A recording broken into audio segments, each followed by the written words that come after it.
Everyone, welcome back to our channel BBS pharma. आज हम physical pharmaceutics third semester की unit first का next topic cover करेंगे। आज हम बात करेंगे factors affecting solubility of drugs. तो चलो शुरू करते हैं। इससे पहले हमने सोल्युबिलिटी, सॉल्वेशन एंड एसोसिएशन जैसे कुछ टॉपिक कवर कर लिए हैं। तो सोल्युबिलिटी हमें पता है क्या होती है। तो ड्रग्स क्या है? ड्रग्स एक ऐसा सब्सटेंस है या ऐसी फॉर्म है जिसमें दो इंग्रेडिएंट मेन होते हैं, एपीआई और एक्सीपिएंट। एक्सीपिएंट में भी वैरी करते हैं, बहुत सारे एक्सीपिएंट हम एक ड्रग में यूज़ करते हैं। और एपीआई क्या है? एक्टिव फार्मास्यूटिकल इंग्रेडिएंट, जो क्या है थेरापेटिक इफेक्ट हमें देता है कि हम जिस प्रॉब्लम के लिए दवाई ले रहे हैं वो वाला इफेक्ट शो करेगा। तो बहुत सारे फैक्टर हैं, दोज फैक्टर विच अफेक्ट और alter the solubility of drug, जो ड्रग की सोल्युबिलिटी को अफेक्ट करते हैं या फिर चेंज कर देते हैं। दीज आर, फर्स्ट वन है टेम्परेचर, सेकंड है नेचर ऑफ सॉल्वेंट, थर्ड है effect of pressure, fourth one is pH, fifth है particle size, crystal structure, molecular structure, solute solvent interaction, surfactant या फिर सोल्युबलाइजिंग एजेंट, और last one is surface area. Temperature कैसे effect करता है solubility को? Generally हम बात करें कि जो सोल्युबिलिटी है वो डायरेक्टली प्रोपोर्शनल है टेम्परेचर के, यानी कि जब हम टेम्परेचर बढ़ाएंगे तो क्या है, सोल्युबिलिटी भी इंक्रीज हो जाएगी। आपने देखा होगा कि कभी हम पानी में चीनी घोलते हैं तो हम जनरली क्या, अगर उसको हीट करते हैं यानी उसका टेम्परेचर इंक्रीज करते हैं तो क्या है, वो जल्दी घुल जाती है, यानी कि इजीली सोल्युबल हो जाती है। तो इसीलिए जनरली तो ऐसा ही होता है कि जो टेम्परेचर बढ़ाने से सोल्युबिलिटी क्या है, इंक्रीज होती है। बट जो प्रोसेस है वो दो तरह के होते हैं। हमें पता है कि एक्सोथर्मिक और एंडोथर्मिक दो टाइप की प्रोसेसेस हैं, जिनमें क्या है, जो एंडोथर्मिक है, मोस्ट ऑफ द प्रोसेस क्या है, वो एंडोथर्मिक है। इसमें क्या है, जब एक्स से वाई कोई प्रोडक्ट बनता है तो हीट जो है ये हीट एब्जॉर्व करते हैं, ठीक है। जब ये हीट एब्जॉर्व करेंगे तो इसीलिए क्या है, टेम्परेचर इंक्रीज होने से सोल्युबिलिटी क्या है, बढ़ जाती है, यानी कि जो प्रोडक्ट है वो फॉर्म हो जाता है। यहाँ पे जो एंडोथर्मिक रिएक्शन है वो तो ऐसा ही करती है कि हीट एब्जॉर्ब करती है इस रिएक्शन में, जब रिएक्टेंट से प्रोडक्ट फॉर्म होता है तो हीट एब्जॉर्ब करती है, यानी कि टेम्परेचर वहाँ पे इंक्रीज हो रहा है, और टेम्परेचर इंक्रीज होने से क्या है, सोल्युबिलिटी बढ़ जाती है। लेकिन कुछ रिएक्शंस ऐसी भी होती हैं जो क्या है, लाइक एक्सोथर्मिक रिएक्शन, जब एक्स से वाई कोई प्रोडक्ट बन रहा है तो ये क्या है, हीट को रिलीज करती हैं। इसी वजह से जब हम यहाँ पे टेम्परेचर को इंक्रीज करेंगे तो सोल्युबिलिटी क्या है, डिक्रीज हो जाएगी। ये 5 to 10% ही एक्सोथर्मिक रिएक्शंस हैं, बाकी सब क्या है, 90-95% रिएक्शंस क्या, प्रोसेसेस क्या होती हैं, एंडोथर्मिक ही होती हैं। तो ये आपको समझ में आया हो कि एंडोथर्मिक के लिए या फिर generally most of the cases में टेम्परेचर की इंक्रीज होने से सोल्युबिलिटी इंक्रीज होती है, क्योंकि वो क्या है, हीट एब्जॉर्ब करती है। लेकिन एक्सोथर्मिक बहुत रेयर ऐसी भी प्रोसेसेस हैं जिनमें क्या है, हीट रिलीज होती है, इसीलिए टेम्परेचर जब हम इंक्रीज करेंगे तो सोल्युबिलिटी क्या है, डिक्रीज हो जाएगी। Solubility is directly proportional to temperature. लेकिन दो तरह की जो रिएक्शन है, two types of processes, endothermic process और एक्सोथर्मिक प्रोसेस। एंडोथर्मिक में क्या होगा, for this solubility increase with increase in temperature, जब हम टेम्परेचर को इंक्रीज करेंगे तो सोल्युबिलिटी क्या है, इंक्रीज होगी। But for exothermic process solubility decrease with increase in temperature, जब सोल्युबिलिटी क्या है, डिक्रीज होगी जब हम टेम्परेचर को इंक्रीज करेंगे। नेक्स्ट है नेचर ऑफ सॉल्वेंट। हमें पता है कि सॉल्यूशन में दो चीज़ें होती है, सोल्यूट और सॉल्वेंट। अब जो सोल्यूट, किस टाइप का सोल्यूट कौन से सॉल्वेंट में जाकर डिसॉल्व होगा, इसके बेस पर भी जो सोलिबिलिटी है वो डिपेंड करती है। जैसे कि the polarity of solute and solvent affect the solubility, जो पोलैरिटी है सोल्यूट और सोलवेंट की वो सॉल्यूशन की सोलिबिलिटी को क्या है अफेक्ट करेगी। जनरली क्या है ये जो प्रिंसिपल है वो किस पे बेस्ड है कि लाइक डिजोल्व लाइक, जो पोलर सोल्यूट है वो क्या है पोलर सोलवेंट में ही जाकर डिजोल्व होगा, यानी कि लाइक डिजोल्व लाइक, खुद जैसे को ही वो अपने अंदर डिसोल्व करवाएगा। जैसे कि अब वाटर है, वाटर के अंदर क्या है पोलर सोल्यूट है, लाइक अल्कोहल है और वाटर है, वो दोनों क्या है एक दूसरे में इजीली सोल्यूबल हो जाते हैं, इसीलिए कि पोलर सोल्यूट क्या है पोलर सोलवेंट को ही डिसोल्व करवाता है। अब बेंजीन है या फिर ऑयल है वो क्या है अगर हम वाटर के अंदर डाल देते हैं तो वो सोल्यूबल नहीं हो जाते ना, एक अलग से ही लेयर क्रिएट हो जाती है, यानी कि नॉन पोलर क्या है पोलर में जाकर डिसोल्व नहीं होते, और नॉन पोलर सोल्यूट क्या है नॉन पोलर सोलवेंट में ही डिसोल्व होंगे। जैसे कि बेंजीन, फैट्स, ऑयल जितने भी ये नॉन पोलर हैं वो नॉन पोलर में ही जाकर सॉल्वेंट में जाकर ही डिसोल्व होंगे। नेक्स्ट है इफेक्ट ऑफ प्रेशर, कि प्रेशर का क्या इफेक्ट आता है सोलिबिलिटी पे। जो सोलिबिलिटी है गैस की वो इंक्रीज होती है बाय इंक्रीजिंग प्रेशर, जैसे जैसे हम प्रेशर को इंक्रीज कर देंगे तो सोलिबिलिटी गैसेस की इंक्रीज हो जाएगी, क्योंकि ये जो गैस की सोलिबिलिटी और प्रेशर के बीच में डायरेक्ट रिलेशन है, जो किसने एक्सप्लेन किया था हेनरीज लॉ ने। हेनरीज लॉ ने क्या बताया था कि जो हेनरीज लॉ की जो सोलिबिलिटी है वो डायरेक्टली प्रोपोर्शनल है प्रेशर की। इसको हम आगे और ज़्यादा डिस्कस करेंगे, तो अभी के लिए जो सोलिबिलिटी है वो प्रेशर की डायरेक्टली प्रोपोर्शनल है, ये हमें हेनरी लॉ ने बताया था। लेकिन ये क्या है फॉर ओनली गैसेस, सिर्फ ये गैसेस के लिए। जब क्या है जिस केस में जो सोल्यूट है वो गैसियस फेज में होगा तभी क्या है सोलिबिलिटी डायरेक्टली प्रोपोर्शनल है प्रेशर के। जो सॉलिड और लिक्विड सोल्यूट हैं उनके लिए प्रेशर का कोई इफेक्ट नहीं आता सोलिबिलिटी में। वैसे जैसे तो हम बात करें, अब हमने एक सॉल्यूशन लिया है, इसमें क्या है लिक्विड जो है वो सॉल्वेंट फेज है और गैसियस क्या है ये सोल्यूट फेज है। अगर ये सॉलिड या फिर लिक्विड होगा तो इनको हम एक लिमिट तक ही कंप्रेस कर पाएंगे, क्योंकि इनकी कंप्रेसिबल क्या है गैसियस से इनकी कंप्रेसिबिलिटी कम होती है। लेकिन अगर वो गैसियस फेज है तो हम क्या है उसको जितना चाहे उसको कंप्रेस कर सकते हैं अगर गैस इन लिक्विड सॉल्यूशन है तो, ठीक है, क्योंकि इसको हम प्रेशर लगाएंगे उसको कंप्रेस करेंगे तो ये गैस क्या है वैसे वैसे ही इसकी सोलिबिलिटी लिक्विड में इंक्रीज होती रहेगी। नेक्स्ट है pH. PH has little effect on non ionizable substance. जो नॉन आयनाइजेबल हैं उनके लिए पीएच का इफेक्ट बहुत कम आता है या फिर आता ही नहीं है। जैसे कि जो स्ट्रॉन्ग एसिड है, स्ट्रॉन्ग बेस है, in case of ionizable substance pH is one of the major factor influence the solubility of drug। लेकिन जो आयनाइजेबल सब्सटेंसेस हैं उनके लिए क्या है pH एक बहुत इंपॉर्टेंट फैक्टर है जो क्या है सोलिबिलिटी को अफेक्ट करता है। अब for strong acid and basic compound pH does not play a major role, क्योंकि जो स्ट्रॉन्ग एसिड और बेसिक कंपाउंड्स हैं उनके लिए पीएच इतना इंपॉर्टेंट रोल प्ले नहीं करता, क्योंकि ये इनकी जो डिसोसिएशन है वो कंप्लीट होती है, मतलब इनकी जो डिसोसिएशन है वो 100% है। अब जैसे कि स्ट्रॉन्ग एसिड का हम एग्जांपल लेते हैं HCl, तो ये क्या है जब जाएगा तो ये 100% क्या है डिसोशिएट हो जाता है H पॉजिटिव और Cl नेगेटिव में। वैसे ही जब हम स्ट्रॉन्ग बेस की बात करें तो जैसे NaOH है तो ये भी क्या है 100% डिसोशिएट हो जाता है Na positive plus OH negative में। तो इनकी डिसोशिएशन क्या है बहुत ज़्यादा, तो इसीलिए जो pH है इस पर कोई भी इफेक्ट नहीं डालता।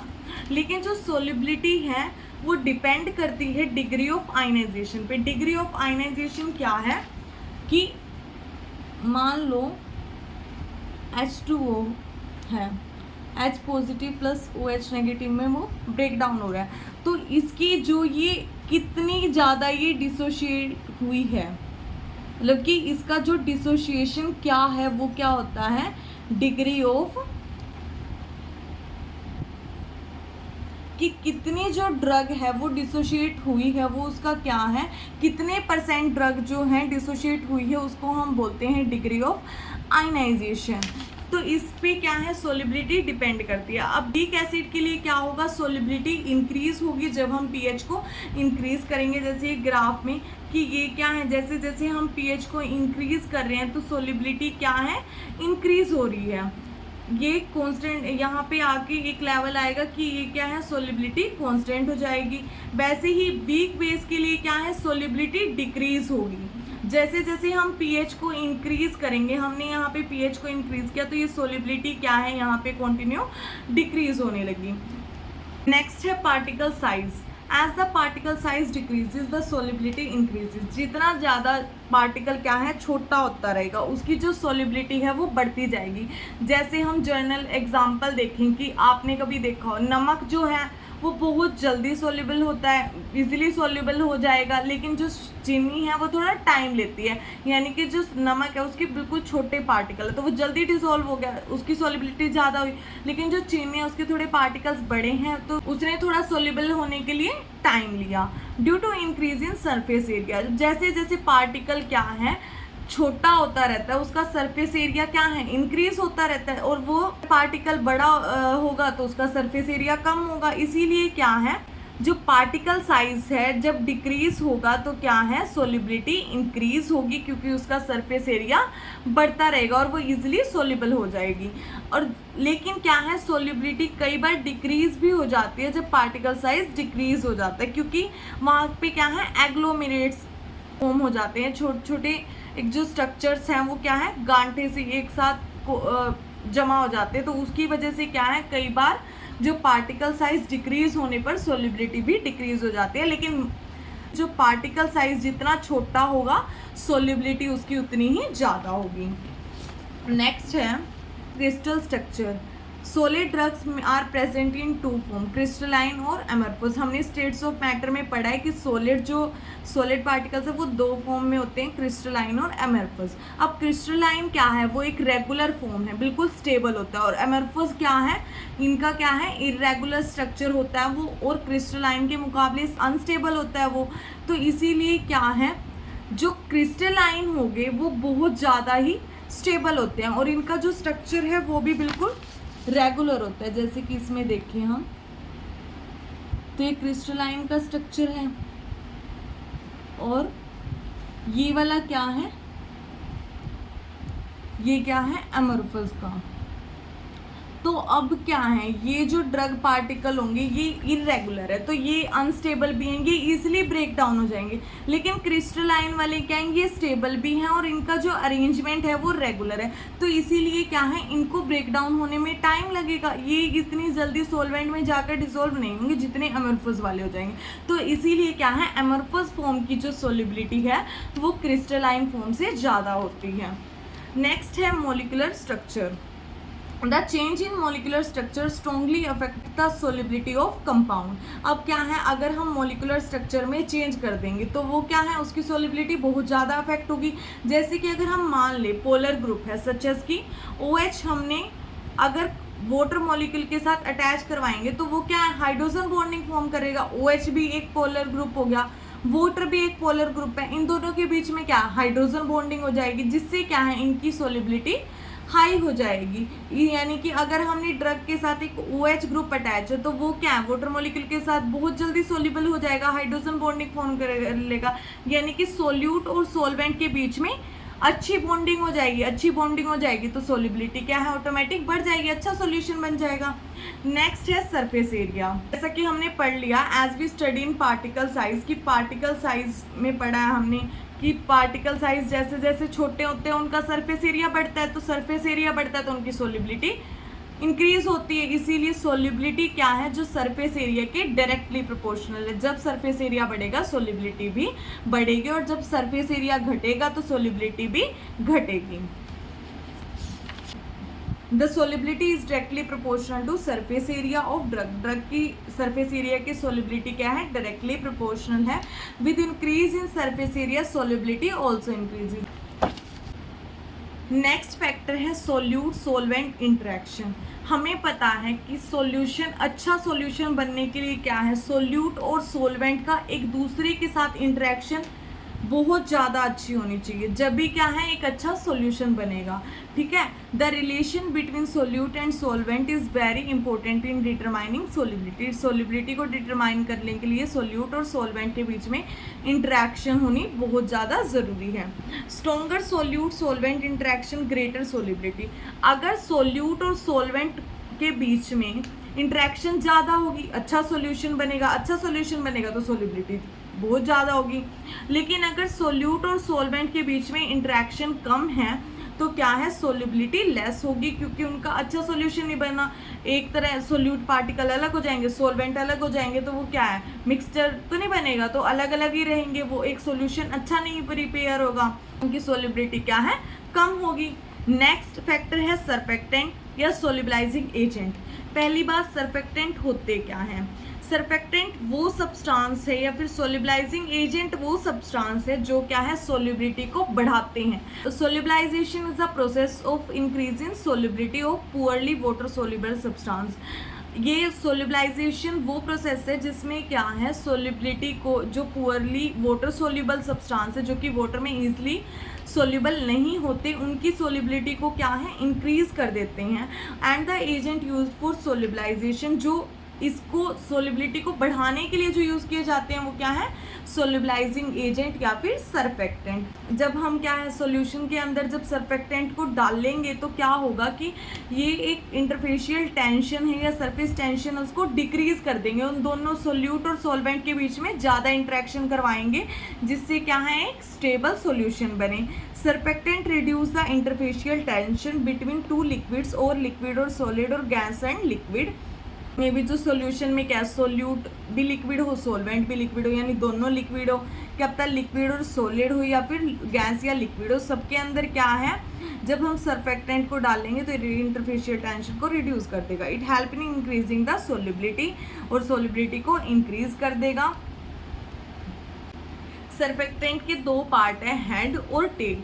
हेड क्या है, हाइड्रोफिलिक ग्रुप है, hydro means water, philic means loving, यानी कि ये वाटर लविंग है तो ये वाटर वाले पार्ट के साथ जाके अटैच होगा। और टेल जो है वो हाइड्रोफोबिक है, इस वाटर से डर लगता है या फिर ये वाटर को हीट करने वाला ग्रुप है, तो ये क्या है, जो ऑयल वाला पार्ट होगा उसके साथ जाके अटैच होगा। इसके बारे में आगे हम सरफेक्टेंट के बारे में पूरा डिटेल में पढ़ेंगे। नेक्स्ट हमारा जो टॉपिक है वो है solubility of gas in gas. ये इतना इंपॉर्टेंट नहीं है और आपके सिलेबस में भी नहीं है, लेकिन फिर भी हम नॉलेज के लिए डिस्कस कर लेते हैं। It follows Dalton's law of partial pressure.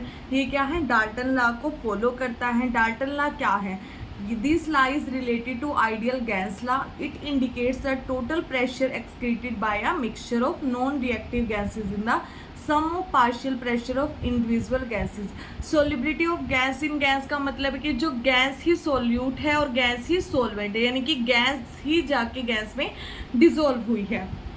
इसमें क्या है, ये लॉ बताते हैं कि it indicate the total pressure excreted by the mixture of non reactive gases, यानी कि जो टोटल प्रेशर है गैसेस का वो किसके इक्वल है, is the sum of partial pressure, जो पार्शियल प्रेशर है अलग अलग गैसेस का, यानी कि जो मिक्सचर में अलग अलग गैस प्रेजेंट है उनकी अलग अलग पार्शियल प्रेशर का सम क्या है, टोटल प्रेशर। जैसे कि मान लो एक मिक्सचर में क्या है, 3 गैसेस है, O2, CO2, NO2, ठीक है, तो ये क्या है, 3 गैसेस है, तो ये जो इनका P टोटल कितना आएगा, partial pressure of oxygen, partial pressure of CO2 plus में पार्शियल प्रेशर ऑफ NO2, ठीक है, तो ये क्या है, डाल्टन लॉ। नेक्स्ट हम बात करें solubility of gas in liquid. Gas in liquid में कि जो सोल्यूट है वो तो गैसियस फेज में होगा और जो सोलवेंट है वो क्या है, लिक्विड फेज में होगा। When solute is in gas form and solvent is in liquid form then solution is known as gas in liquid. Aerosols क्या है इसके, one of the best example है for gas in liquid. Aerosols जो हम अलग अलग spray pen के लिए या फिर अलग अलग बॉडी कैविटीज़ में ड्रग को एडमिनिस्ट्रेट करवाने के लिए हम क्या एरोसोल्स का यूज़ करते हैं। जो स्प्रे आती है, कॉस्मेटिकल्स की भी बहुत सारी प्रिपरेशन आती हैं, तो वो सब क्या है एराजोल ही है, वो solubility of gas in liquid का ही एक एग्जाम्पल है। नेक्स्ट है जो फैक्टर्स अफेक्ट करते हैं solubility of gas in liquid, ये डिपेंड करता है अलग अलग फैक्टर्स पे, टेम्परेचर, प्रेशर, सरफेस एरिया और केमिकल रिएक्शन। टेम्परेचर की बात करें तो सोलिबिलिटी, जो गैस की सोलिबिलिटी है वो डिक्रीज होगी with in increase in temperature, या फिर हम कहें कि सोलिबिलिटी इन्वर्सली प्रोपोर्शनल है टेम्परेचर की। जैसे ही टेम्परेचर बढ़ेगा तो वहाँ पे क्या है, काइनेटिक एनर्जी भी बढ़ेगी। काइनेटिक एनर्जी इंक्रीज होगी तो जो मॉलिक्यूल्स हैं वहाँ पे उनके बीच में क्या है, इंटरमोलिक्यूलर जो बॉन्ड्स हैं वो ब्रेक डाउन हो जाएंगे, यानी कि गैस और लिक्विड के बीच में जो बॉन्ड बने वो दोनों, वो बॉन्ड्स क्या हैं, टूट जाएंगे और सोलिबिलिटी डिक्रीज हो जाएगी, यानी कि गैस के पार्टिकल अलग हो जाएंगे, लिक्विड के अलग हो जाएंगे। तो जैसे हमने टेम्परेचर इंक्रीज किया तो सोलिबिलिटी क्या है, गैस की डिक्रीज होगी। नेक्स्ट है pressure. Effect of pressure on solubility of gas in liquid is explained bye Henry's law. Henry law, it states that solubility of gas in liquid is directly proportional to partial pressure of the gas।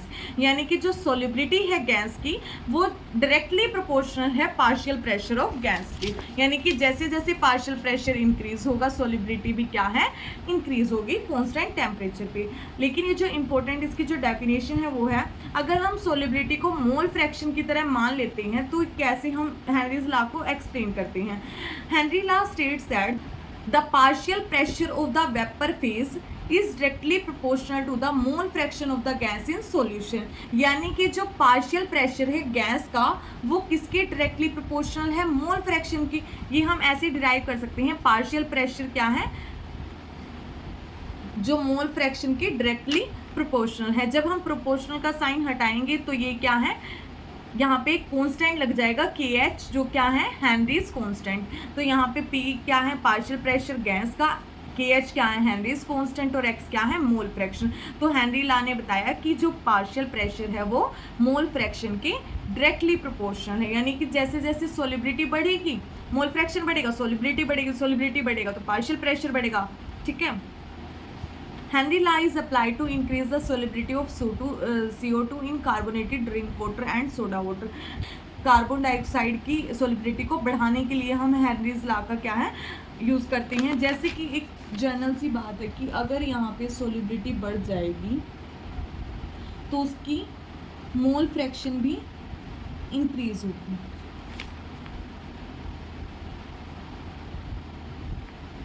ठीक है। तो अब क्या है, partial pressure जो है, अगर हमने एक गैस के ऊपर प्रेशर अप्लाई किया, प्रेशर बढ़ा दिया तो उसकी क्या है, जो सोलिबिलिटी है वो भी क्या है, बढ़ जाएगी। यानी कि पार्शियल प्रेशर डायरेक्टली प्रोपोर्शनल है सोलिबिलिटी की, डायरेक्टली प्रोपोर्शनल है मोल फ्रैक्शन की। ठीक है। तो ये हमें हेनरी लॉ ने बताया।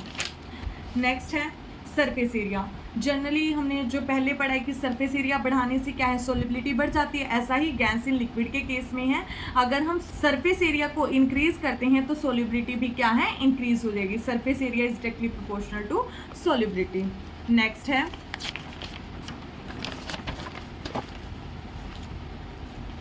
Chemical reaction. ये डिपेंड करता है कि गैस और सोलवेंट के बीच में कैसे इंटरेक्शन है। It depends upon the gas and there interaction with solvent molecule. अब सोलवेंट की और गैस के बीच में कैसी इंटरेक्शन है, कैसी के बेस पे क्या है, उसकी सोलिबिलिटी होगी। जैसे कि generally in the most of time solubility क्या है, गैस इन लिक्विड की इंक्रीज होती है। जब गैस और सॉल्वेंट के बीच में केमिकल रिएक्शन होती है तो सोलिबिलिटी क्या है, बढ़ जाती है। ज़्यादातर यही होता है। नेक्स्ट हमारा टॉपिक है solubility of liquid in liquid. when both the solute and solvent are in liquid phase, यानी कि यहाँ पे क्या है, सोल्यूट भी लिक्विड है और सोलवेंट भी क्या है, लिक्विड है। ज़्यादातर कॉमन फिनोमेना है, जैसे कि अगर हम अल्कोहल को वाटर में मिक्स करते हैं तो ये क्या है, मिक्सचर बन जाएगा। जो सॉल्यूशन बनेगा वो किसका एग्जांपल है, लिक्विड इन लिक्विड का।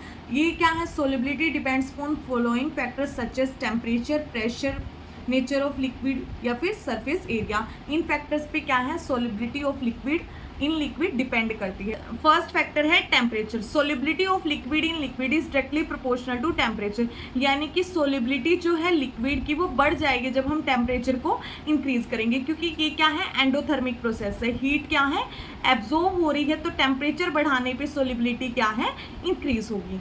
नेक्स्ट फैक्टर है when pressure on solution increase the solubility of liquid in liquid increase and vice versa। जब हम solution के ऊपर क्या है प्रेशर बढ़ाएंगे, अब मान लो हमने ये क्या है एक solution लिया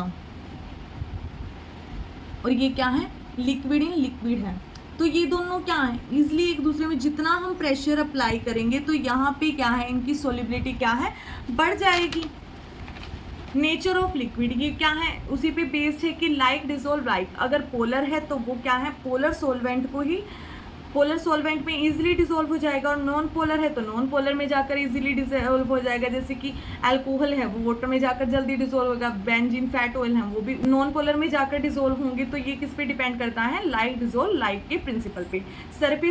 सरफेस एरिया की डायरेक्टली प्रोपोर्शनल है सोलिबिलिटी ऑफ लिक्विड, यानी कि सरफेस एरिया अगर हम बढ़ाते हैं तो सोलिबिलिटी क्या है बढ़ती है। जो मेनली लिक्विड और लिक्विड सोलिबिलिटी है वो क्या है तीन टाइप की होती है, मिसिबल, पार्शियली मिसिबल और immiscible liquid.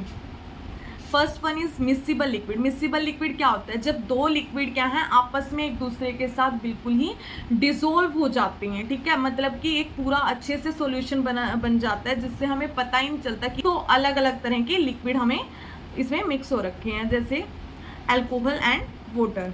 Partially miscible liquid in this system liquid are dissolve only to a limited extent. एक लिमिटेड एक्सटेंट तक ही क्या है वो एक दूसरे में डिसोल्व होंगे, इनकी एक लिमिट है, जैसे कि phenol and water. Last one is immiscible liquid. Immiscible liquid क्या है are the liquid which are not dissolve with each other at any condition.